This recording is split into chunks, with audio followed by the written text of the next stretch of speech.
All right. Thank you for spending a few minutes of your July the 4th with me this morning.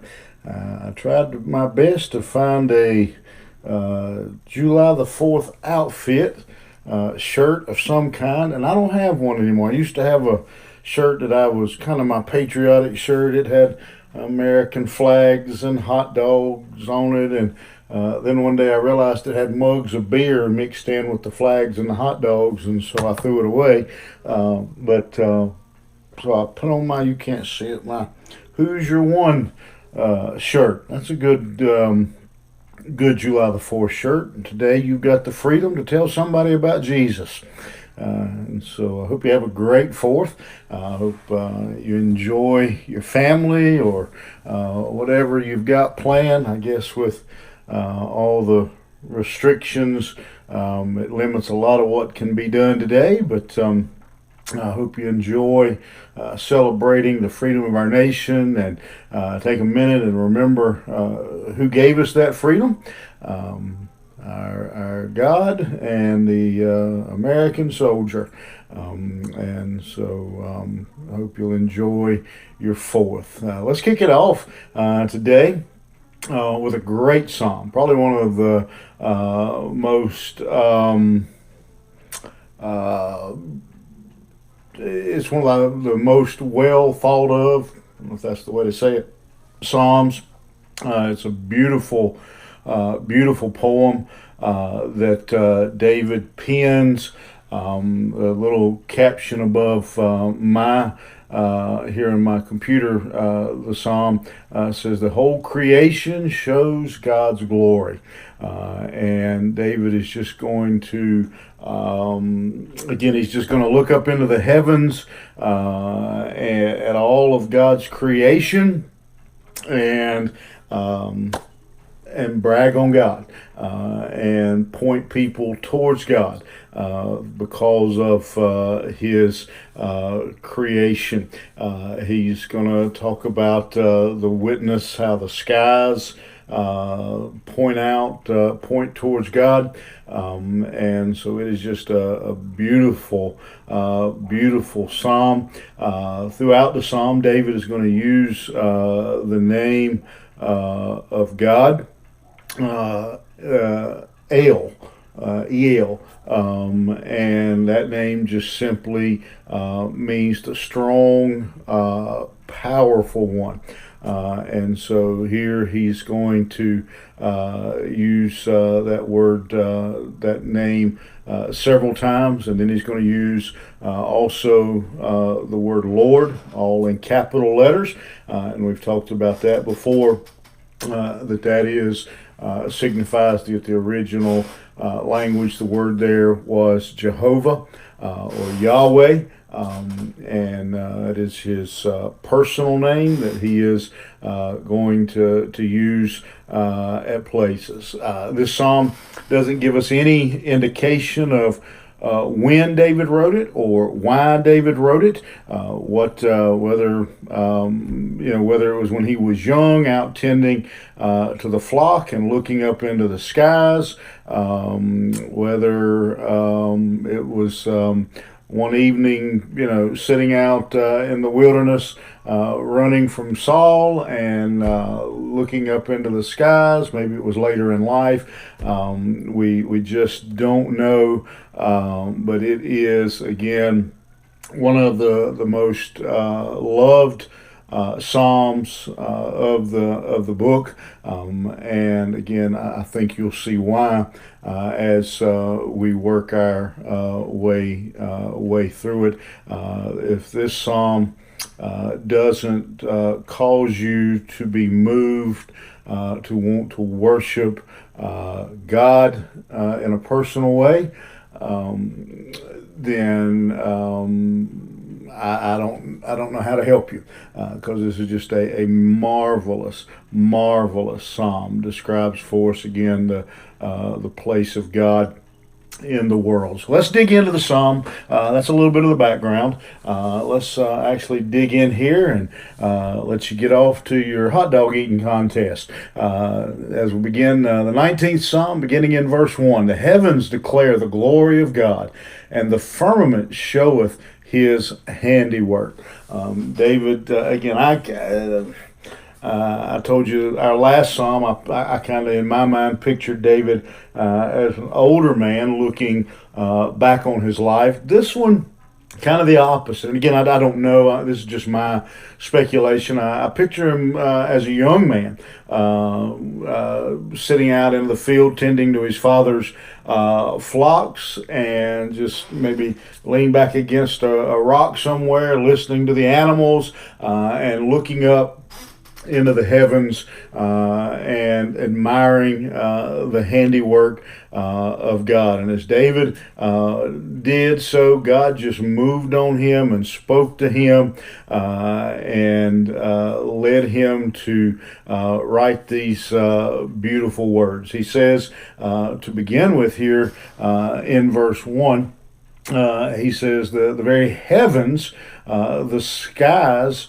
the stars, the moon, the clouds, the heaven itself declare the existence, and I love that word declare, that declares, the heavens declare the glory of God. And so as he looks into the heavens, he says the very heavens themselves cry out and declare the reality of God. As he looked, and probably every one of us have done that at times, maybe at the beach or in the mountain or something, looked up into the sky and just again saw the clouds, saw the lightning, saw the stars, the moon, the birds in the air, just the skies, and looked at them and just were overwhelmed by the very glory of God. And if you haven't done that, stop what we're doing, hit close your internet out, go outside right now, and look up into the skies at the beauty of God. I don't care, cloudy day, rainy day, sunny day, when you look up into the heavens, you see the glory and the magnificence of God. And he says here, the heavens declare the glory of God. The little Hebrew word there that is used, glory, really doesn't do justice. It means the heaviness, but in a positive way. In other words, it's the overwhelming greatness of God that is declared by the heavens themselves, the honor, the splendor of God. The idea, I said, heaviness is to give the give glory here is to assign. To give someone the glory, the honor that they are due. And so I don't even have the ability, I think, to completely explain the majesty, the word that David is using here. I don't know if in the English we have words that adequately sum up all the things. I mean, you just take a list of words: magnificence, honor, greatness, amazing, dazzling. I mean, all those words are what David is thinking. If David would have been around today, he'd have probably broke out in singing, "Our God is an awesome God," and just the heavens, he says, declares that, and the firmament shows his handiwork. The skies just show, he says, the intricate care that God has put in to creation. And David was just overwhelmed by that. And I think we are too, or should be, when we look up into the skies. And again, doesn't matter, sunny day, rainy day, cloudy day, whatever. All of it is showing us the beauty, the power of God, the order that He put into place, and how He arranged again and hung the stars and put them in their place, and put the sun, the moon, and all those things. God has revealed Himself through that. And so we have David just overwhelmed by the very beauty of God. Day unto day uttereth speech, and night unto night showeth knowledge. What David is saying, he says, every day.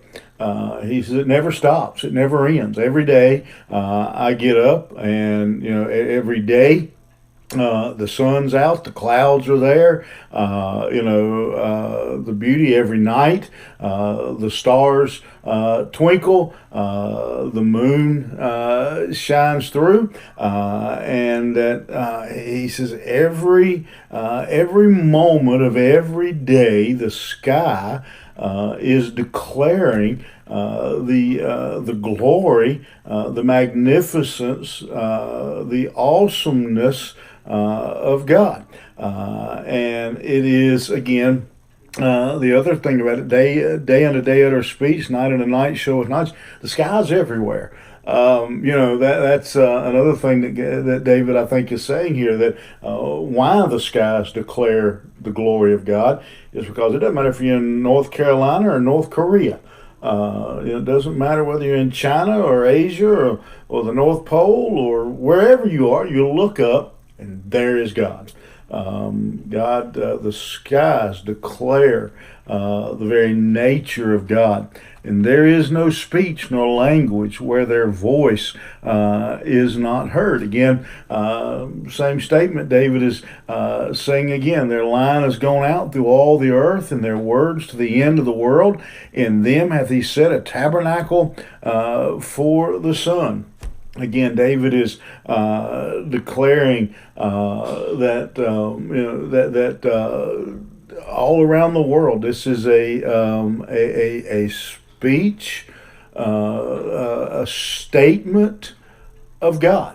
That the words that God, again, there is no speech, no language. In other words, it's not audible. We're not hearing from heaven, God saying, "Look," but we simply have the heavens and look up, and without saying a word, they declare for us the awesome nature of our God.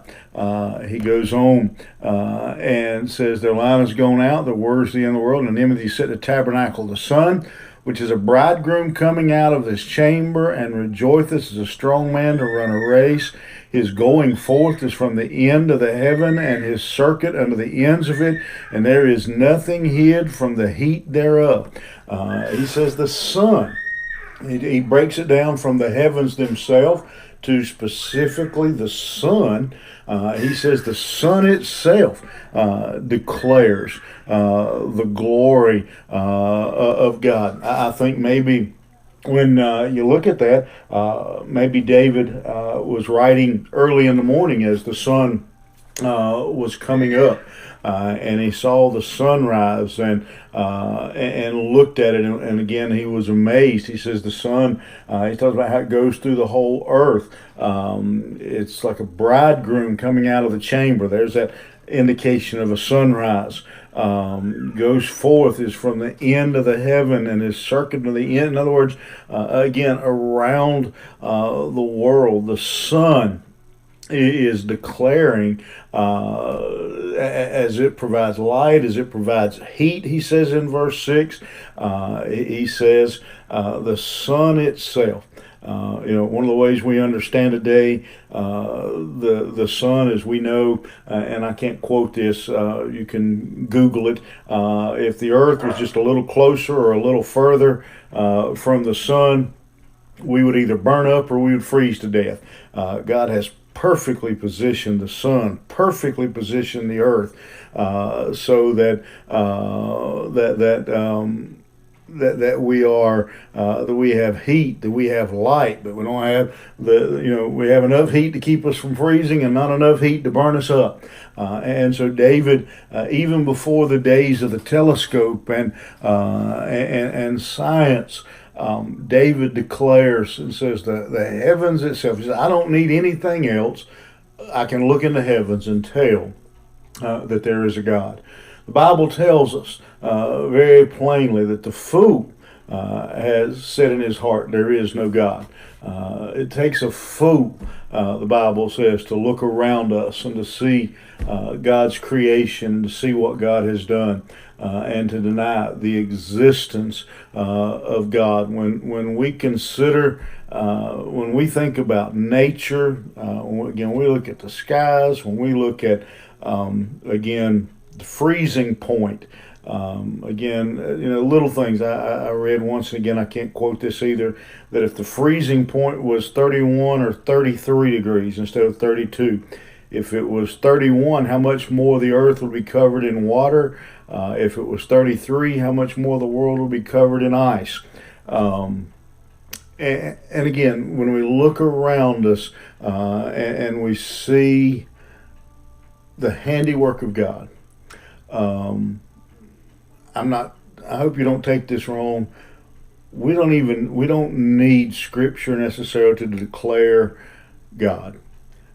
Certainly the Bible helps us to understand, but a person that looks around can see the handiwork of God. And David reminds us of that beauty. I hope you'll take today. Something I don't think we do enough of is just stop and take in the beauty. It's easy sometimes for us to see the ugly. One of the things I noticed riding a motorcycle, you pull up to a stoplight.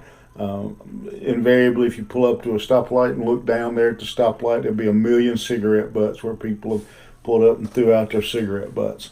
There's pollution. There are a lot of things when we look around this world and that can make us shake our heads and be disgusted even.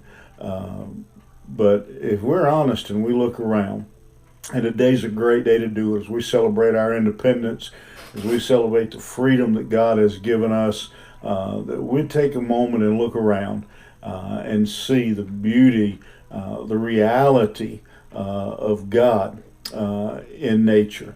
Whether it be a squirrel hopping from tree to tree, whether it be a rabbit bouncing through your yard, whether it be the sun in the sky, a cloud, a raindrop. Do a little research on the value of lightning and what lightning does, how lightning, without lightning, how lightning helps keep us alive. It's amazing how God has put this world together and created it for you and I to enjoy. I hope you have a great 4th of July. I hope you'll be back here Monday. As I hate to end on a Saturday in the middle of a psalm, but just worked out that way. I hope you'll be back here Monday. We'll continue in this psalm. Enjoy your 4th, enjoy your family, but take a moment to look around and see the handiwork of our wonderful God.